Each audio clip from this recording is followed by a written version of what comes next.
So yeah, the first question is just usually I ask it kind of in a weird way, which is just like, why did you decide to trust a random stranger to save your marriage? Um, for me, I'm a pretty definitive person when it comes to looking at things, and if I look at what I do in the business world, I run a pretty big group, big business, and I trust my gut. And just a couple of the things that I saw, part of it, recognizing you need help is usually the first step. I got here and it was kind of a repetitive cycle that I'd been in and out of, with my wife. So I figured, well, pretty darn good at what I do during the day, but this is not an area I'm strong at. And there was kind of, for me, it was more of it's very specific. I am an engineer, so I have that handicap at times of, being very logical, but it was a very step by step thing that kind of caught where I was at and some of the things that I was doing. And, certainly when you get to those points, you're at a low point. I was definitely, definitely at a low point. What's up, buddy? Yeah, you're okay. Just go out and watch a movie. My son popped into my office today. My wife's grandmother went in the hospital, so she dropped him off on her way here. So he gets to go entertain himself with my guys. So, but when you start off, you're at a low point and looking for things, and I'd watched a bunch of podcasts and things like that because I was looking at this at one time, and then you get into a lazy routine. Things sort of blew over, and yeah, it's back to not the biggest priority in the world. And I had just started I switched careers after 25 years or switched jobs. That was a new one for me to step into a new role. So it kind of got backburnered again, and then you fall into some of those habits that got you there, and eventually the straw breaks the camel's back, and well, now this has moved up to the top of the priority list, and got to get it right. So Yeah, it's like this really successful guy I met at a charity event one time said it's like, business is just basically tuning a bunch of dials when they start to, fall apart. And I feel like in our life in general, it's how it is. Like, time is the one commodity we have to put into these different parts of us. And when you're not putting time into your health or your relationships, it's sacrifices, right? And so you saw yeah. that as like, okay, I haven't been given this attention and I haven't really learned the skills to make it thrive. As far as that straw that broke the camel's back, like what was that catalyst? Like what did she say or what happened that led you to be like, okay, I need to start searching for help? Um, it's really weird because when I repeat the story back to myself on how we had gotten there, it was at a kid's birthday party. So we were at a birthday party. It was, I got a 17-year-old and a 4-year-old. So I'm married twice. So we were up there. She has a bunch of her friends were up there, but having that dynamic in age range. Mhm. Um, she's almost 15 years younger than me. I am that guy, but that's perfectly normal. But anyway, we were at a birthday party, and a bunch of her friends are there. One of her good friends is going to be leaving, relocating with her husband, and those kind of kids parties. There's 30 kids running around. It's nuts. I try to keep an eye on my son, make sure he's not beating another kid up or getting in trouble. And just sort of an irritated day. Just sort of irritated, not in my frame by any stretch. And we get to the end of the party, and her and a couple of her friends kind of corner me. Hey, we want to all go out and go drinking together. And I had just gotten back into town. I'd been out for like a week. We were supposed to have get a night together to just relax and chill. And very simply, rather than just, hey, go have at it. I know I rolled my eyes. Kind of felt like I was backed into a corner, got defensive. All the things when you talk about your frame, did every single mistake there. And then even with it, it was some of the neediness side of me came up, texting her while she was hanging out. And I had a sensitivity to it because about 9 months prior, she went out in a girls' night thing back in her hometown, got ridiculously drunk. I, did not handle that well. So it was kind of a trigger. And, we get into the night. She'd been drinking a while. And I was like, what's going on? Just going to ghost me all night? You start like the little things you brought up, like don't repeat text. I can read from the night, 5 stupid little texts in a row. And I said, what, are we done? yeah, we're done. And she drank plenty, and it was just a combination of things. And nope, we're done. And she comes back, and didn't handle the argument well when she came back. She wasn't in a good frame of mind to have that discussion. And I said, well, you're in my house. If you want to leave, if you're done, this is my house. You can leave. And not, again, not the right way to handle it. Yeah. And hers was, I want a divorce now. Hmm. And it's not the first time, she said we were done in our relationship. We'd had some rocky times over the years, but I think it just all burbled up, and boom. And that, next day was, we're not sleeping. We probably had sex a day or two before that. And it was not talking to you. Um, I'm going to sleep in the other room. I eventually got her back home, and, what have you. And then you run into your friends, and your friends are all defense mode of lawyer up, da da da. I'm like, well, stop. I kind of recognize at that point it's stop, let's get the help. So it was very No, quick, very rough. there's a couple things there, and I think the most important one to address is the idea of seeking counsel. Hey, how's it going? Okay, bye, but you got to go sit. You're fine, okay? Yeah, I know. It's okay. You're good. I know he's got a hurt leg, but he's fine. Cute kid. Yeah, like the idea of like seeking counsel, and it's one of those things where if you seek out things like with friends, and maybe they've gone through painful divorces, or they've seen their brother go through a divorce or whatever. It's like it's you have that fear, and then that fear just gets confirmed with other people, right? But there's that part of you that listens to maybe there's another way. But before we go into like what you did, like I said, I want to see like, well, first of all, how long ago did you join the program, and where are you at now with her? I joined, I can tell you the exact date, November 4th. Okay. So joined on November 4th. It wasn't my first time in therapy. We did couples counseling. It was a shit show. That was poor. Wouldn't recommend that to anybody the way they do that. It's very insulting almost. I mean, they give you, 1980s printout sheets. It's like, no. Yeah. And they thought I had relationship anxiety, and I think to some degree I did. I didn't want to admit it at the time, so I went to some other counseling, started it, got some realizations. The gal was pretty good, but again, priorities started moving, and okay, this is sort of blown over. I'll move on. Um, but we definitely started in level one, Hmm. and right now, in listening to Stacy and Lan, definitely in stage five. So we're, the divorce stuff. We had a trial separation drawn up. All that stuff's gone. Um, back to both of us 100% committed to the relationship. So level five, I think is good. But you talk about level six. When we get to questions, that's going to be my first one on the list is level six. Well, to be just completely candid with you, I'm exploring what that looks like still in my relationship, right? And like, how do you take it to the next level? And I'm still experimenting, like how to get more depth of intimacy and all that. So we can talk about it. I think it'd be really cool to Yep. discuss with you. But level five, man, from done to level five, and it's been about 8 weeks. That's insane. So let's talk about what is. I'm sure there's lots of insights you had across this time period that you've learned and about yourself and her and just love and relationships. But let's talk about the first one. You mentioned framing? Was that a powerful one for you? Like how to maintain your frame? Frame was a big one because, when you mention her reactions driving mine, Hmm. that was, you just, you read these things and you watch it, and it's like, you always think of yourself as a pretty smart person. I'm a pretty successful guy. Then I'm watching this, I'm like, oh, for shit's sake. Yep. Did that, did this, did this, did this. And, smothering some of the nice guy behaviors, neediness. I went through some of those checklists of, oh, crap. Even the simplest one, the phone. I didn't grow up. My first relationships, cell phones weren't there to where you're texting, and you know, my wife being in her mid 30s and me coming up on 50.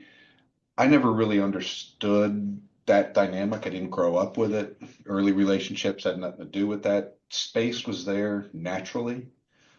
The phone stuff screws up that interplay of having curiosity. You go to, when I first started working, you go to work, maybe you call your wife, maybe once during the day. Most times not. So you have that whole day to where you're truly apart. So, for me, those first couple of things were the space was forced on me, just by the way where she was. Um, but when I stopped trying to engage and, made the interactions more logistics, what to do with the kid and really just back off.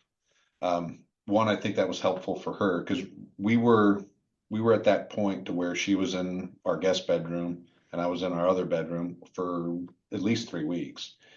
But for me, the frame side and then taking space, when I figured out that space was more important for me than it was for her, I see that with the guys on the message board. I sort of backed off for a little bit in the last week, but when I read those things, that space is a big thing.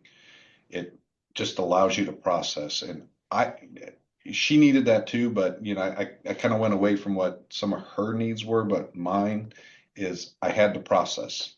I had to read through stuff, and I dig into something. I was all about it. I think I'd probably try to go through the course as fast as I could. Um, but the homework assignments were helpful. It was just a very good self-recognition of I can do this, this, this, this immediately, and I can have an impact. There's low-hanging fruit, in those introductory sides, stopping the needy behaviors. That's low-hanging fruit. That is very, it's very digital. Mhm. Do this, it will improve. Yep. Okay, I've never learned this, so I'm going to do it. And yeah, and as I was doing that, one of the first group things I did a couple of brothers in arms, um, but then I did the breath works. Mm. And I'm in construction. Yeah, I'm not necessarily a touchy-feely guy, but I was like, the hell with this. I'm gonna just surrender to this, jump into the process and let go.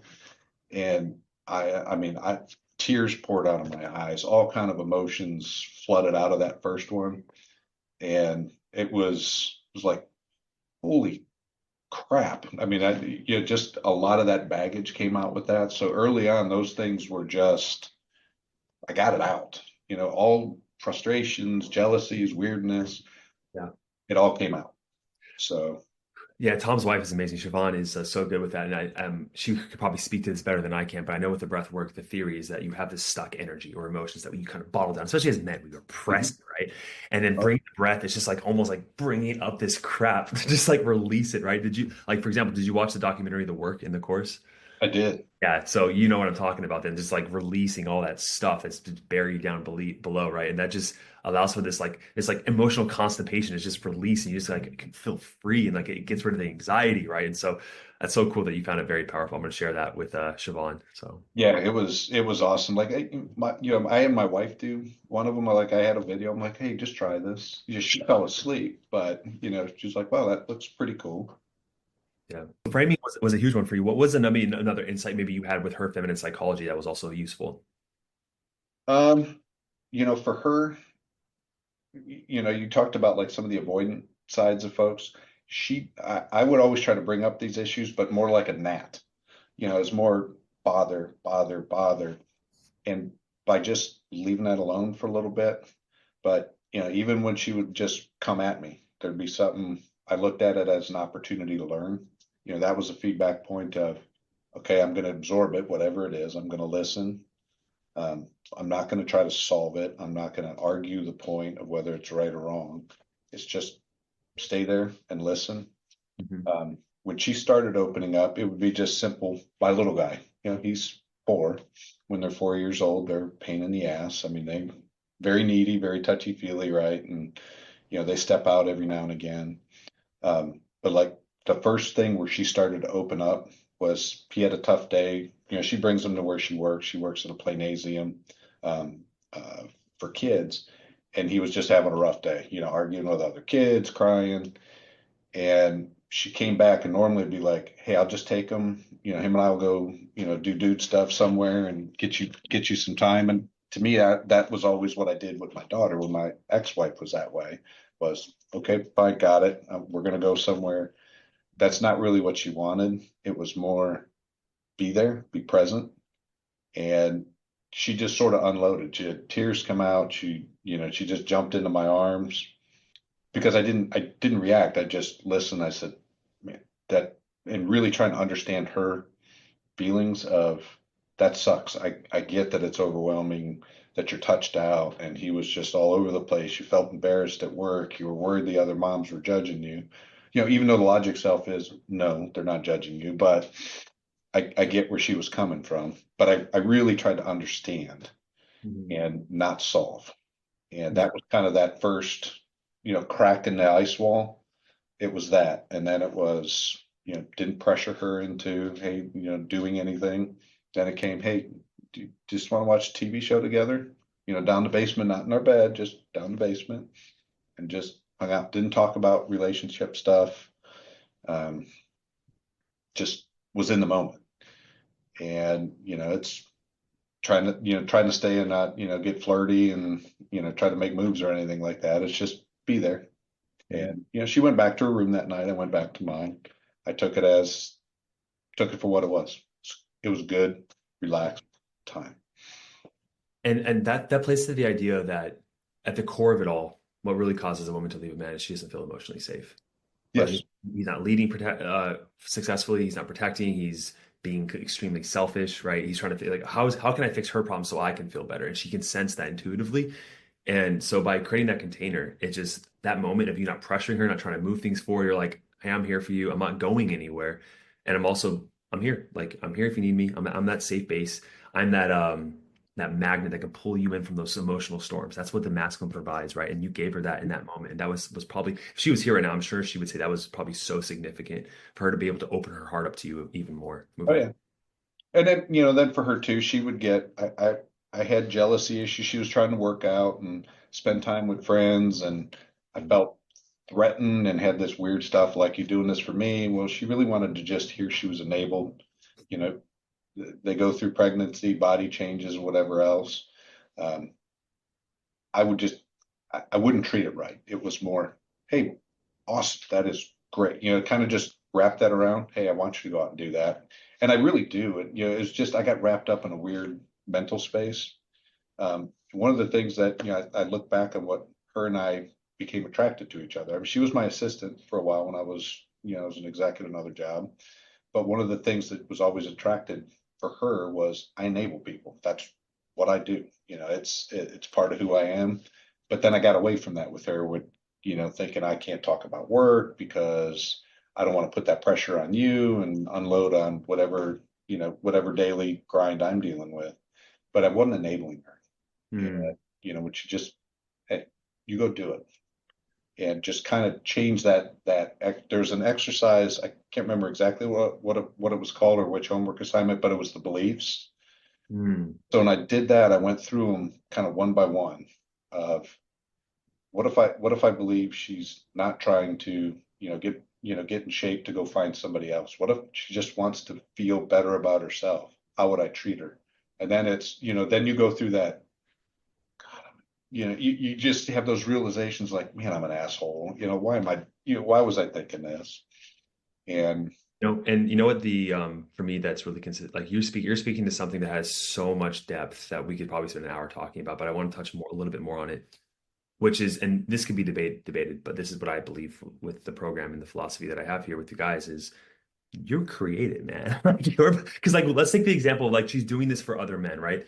Because the way if you believe that that is true for you, you're gonna show up in a way where she go wants to go out, you're gonna be like, oh, you're gonna treat her negatively, you're gonna push her away, and she's literally gonna go do the damn thing that you're afraid of, right? Because you're believing it, oh right? yeah, And that's why it's like having that posture of curiosity, of just like genuinely asking her and then believing her. Because like, what would a life be like if everything that she says you just didn't believe? You're like, I don't trust you. It's like, what is that going to lead to as a relationship? And so, oh yeah, questioning those belief systems, it's really changing the software in your own brain, right? And this is that going back to full circle to what you were saying with your friends, like we should just divorce her. They have their own belief systems and they're trying to impose it on you so they can feel better about their decisions, right? So it's oh really yeah. important to say who has what I want and what are their beliefs? How can I adopt their belief systems, right?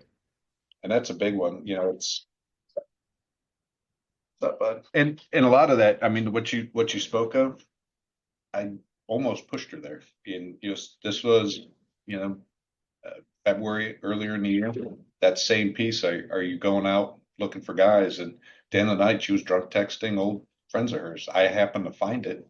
It came, my son was on her iPad and the text popped up. And I was like, oh crap. And, you go through distrust and she said she didn't do anything. And I looked at it. Part of me didn't want to believe it, that something must have happened. Something must have happened. You look at Life 360, well, maybe she was somewhere else. But then when you do that belief side of, what if she was just trying to have some fun and not be tied to me being needy all the time? What if she was just trying to let go? How would I treat that? And then look what I did. I pushed this belief and she damn near got there. So it's like a self-fulfilling prophecy when you have it on the negative side. I have to share this with you because I just put it in a video and I just experienced this with a client, with a guy in the program. He was going to go through his wife's phone. He just felt something was off, right? And he's been cheated on before in a previous marriage. And he was hearing a clear voice. He says from his guardian angel, "Don't do this. You don't like this is the wrong move." Like he knew the devil and the angel on the shoulder, like he knew what voice was saying, "Don't go through her phone. Trust me, don't do this." And her phone was actually kind of broken. So sometimes it would turn on, sometimes it would turn off. Well, 5 times he said the moment he had to go through, if he had the opportunity, her phone wasn't turning on, right? The screen. 5 times. Finally, on the sixth time, he's like, I don't care. He looks through her phone and he finds Yeah. something. He tells me, I mean, that destroyed him. What he found was like an emotional affair with this guy. Hmm. He had a clear vision, whether this is true or it's not. He said he knows, like if multi dimensions, that if he didn't go through her phone, she wouldn't have had that experience. That's what he truly believes. The act of him opening Pandora's box made it so. Oh yeah. And I fell into that trap, you know, earlier in the year of doing that kind of stuff. And then it's because it's like I shouldn't do this, but it's almost like a compulsion that you can't say no to because your brain's not thinking right. And I've had temptations on that, but then it's wait a minute, no, Mm.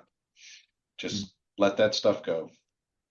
Am I strong in my beliefs of what this is? And then there's that letting go piece. Okay, it's kind of, if that happens and she wants to choose somebody else, that's not good. That's not my choice, but I'm going to come from a place of where I'm in the right frame of mind, get myself to that apex self, and recognizing that it can happen. You can't control those things. I can control my behavior. I can be my best self, and beyond that, things happen where they're going to happen. Easier said than done, but you're absolutely right. It's as painful as it may be, if you are truly self-loving and you hold value within yourself, you esteem yourself, if someone doesn't want to be with you, then you shouldn't want to be with them. Exactly, and that detach point, I hear that, and it was a hard concept to kind of grasp.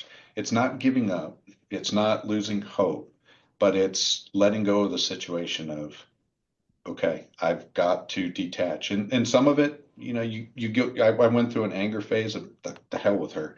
She's not, coming back in and doing some things. But then it was, okay, let's hold off on that. Let's stop with that feeling. But the feeling sort of kind of pushed me into, I am just going to keep working on me. I'm going to do the things that I know I need to do. Because once you have that self-recognition, okay, I know what I need to do, and I'm going to focus on that. If she doesn't choose me, it's Stacy helped me with this in a weird way. She's like, you're an executive, you're in your late 40s, you you're not falling apart like most people when you get to that age. You have a lot to give. Her and I had very easy conversations. It's like I could tell you know what to do when you want to do it. And Mm. part of it, I run into people flirting. I wasn't flirting, but they flirt back, and then it's, wait a minute, I will be okay. I've been through a divorce once. It came out the other end just fine. And okay, if it doesn't go, it doesn't go. And that helped to process through a lot of the junk I still had to process through, and I still have things to process through. Yeah. Yeah, let's talk about the still needed process in level 6. Like what were you thinking in terms of that? What questions did you have? With level 6, like Stacy and I did one IFS, and that IFS, I think there's more to it for me. like the Yeah. shadows. Yeah. You still feel them. Like I screw stuff up every now and again where I slip, but they're not, it's going up the mountain, but it's not, it's, just a little setback. Yeah. And recovery time is quicker. But that IFS side on the shadows of really processing some of that stuff, and even, uh, the only area that was a little different for me was processing childhood stuff. There was a lot of good stuff in childhood. Mine went to shit when I turned to be an adult. My mom, um, and my dad both, not intentionally, but pushed me away. My mom had some um, very mean outbursts as I got to be an adult, and never wanted me to be an adult. Like she wasn't there for me as I was an adult. Even my dad was, when I first got engaged in my first marriage, he's like, "Are you sure you want to do this? Why do you want to get married?" And it was every decision I made because I did my own thing. I was going to go work. I was going to go do these businesses, and didn't have that support as an adult. Mm. And so it wasn't necessarily old child stuff, but my mom still thinks I'm, a teenage kid. Like, that's messed up. It's to try to get to the root of some of that and being able to forgive. I have a boundary with my parents that I'm not going to expose my family to her outbursts. But at the Mm. same time, there's still something there. I think that I gotta, work through, let go, forgive, and I feel like IFS really helps you with some of that. So, I still have a number of sessions left with Stacy, and those are the ones like understanding the shadows. That to me, that's a point for me to get over that goal line where I feel like things will get there. But then too, just bringing back some of the spontaneity of, getting us to where, she doesn't put boundaries to, well, I don't want to just have, sex 2 or 3 times a week where I feel like it's oh, okay, well, we did something. I better shut down and not try anything for the next some number of days. To me, that's not level six. To me, it happens when it's meant to happen. Mm. Attraction isn't a choice. You don't put restrictions on it. You don't put rules on it. It's just there. So for me, it's like to get to that 5, 6, that stuff has to be a little better. I think to feel like I'm in 6. Yeah. She leans on me a lot more, like she used to. Um, but also for level 6, there's that piece to where she's got some junk she's got to deal with. It's not for me to control. She said, "Well, I want to do some therapy." She's got some anger side that she'll have a bad day, and it's a boundary for me now. Before I wouldn't confront it. I would just, okay, I'm not going to upset the apple cart. She's clearly pissed. I'm just going to, you know, that wasn't right either. It was, you're not going to yell at me for something I had nothing to do with during the day. That's a boundary. We're going to respect each other. Amen. And she instantly like, oh shit, apologized. And it's okay. But those setting those boundaries, even with stuff on money, hey, we're going to figure out a way. I don't, some of your spending needs to be a little better. I want to focus more on saving, college bills, or I'd like to retire someday. And, rather than just say quit spending, that's the annoying way. You're spending too much. Well, that's not actionable. It's more you handle expense, I handle revenue. So you come up with a budget, but Yeah. it's putting boundaries against that has helped. Um, and really kind of push that there. But I still think, getting her a little better will help us get to 6 to where she's starting to pull that side too. I think that's a Yeah. part for it. Yeah, I think what you're speaking to a lot is that like, well, the apex self, but just this aligned masculinity, which is like more leadership, right? More vision, more creation from your side, more like in lead, not just leading her, but leading the relationship, leading yourself, right? Like finding these, I don't want to say weak points, but these parts of yourself that you are repressing and that have caused issues, and to Yes. fully manage them and have a better relationship around them. And then also like, where do you want this relationship to grow? Like, I mean, if do guys like what do you want to take some classes together, like tantric sex classes, dance classes, like where do you want to travel together, like making this life just so exciting with you, and you guys are constantly growing. And I think that's what the level 6 kind of looks like, is this constant evolution of growing together, because as you know, what really causes the relationships to fall apart at the end of the day is that complacency. You guys got to Mhm. this level and you stop. And what I'm learning about the feminine more and more every day is they always want more. Oh yeah. It has its pains in the ass around it, right? But that's the end of the day. They always want the next thing, the next thing, the next thing. There's actually a really good joke around it. I'll try to find it and send it to you in the email. But it's about a department store with a bunch of men where women choose men. And anyways, yeah, they always want more, right? And so like to give them more, all you have to do is become obsessed with growing yourself, constantly Mhm. evolving, learning. And then I think that really just unlocks that endless attraction she has for you. And you kind of said it right because part of this to get to five, I think, is growing individually. She had to heal. I had to get myself to a point of stability, Mm-hmm. but then it's sort of growing together. I put a marriage mission statement together with her, was very open about Love it, and sent her a real, I like to write. So I wrote her a long letter on Christmas. it. Just didn't really have the critical conversation, that sort of thing, but this is what I want. This is where I want us to go. Here's my goals for us. Here's my goals for me. Mm-hmm. And she turned around on New Year's Eve, wrote the same thing.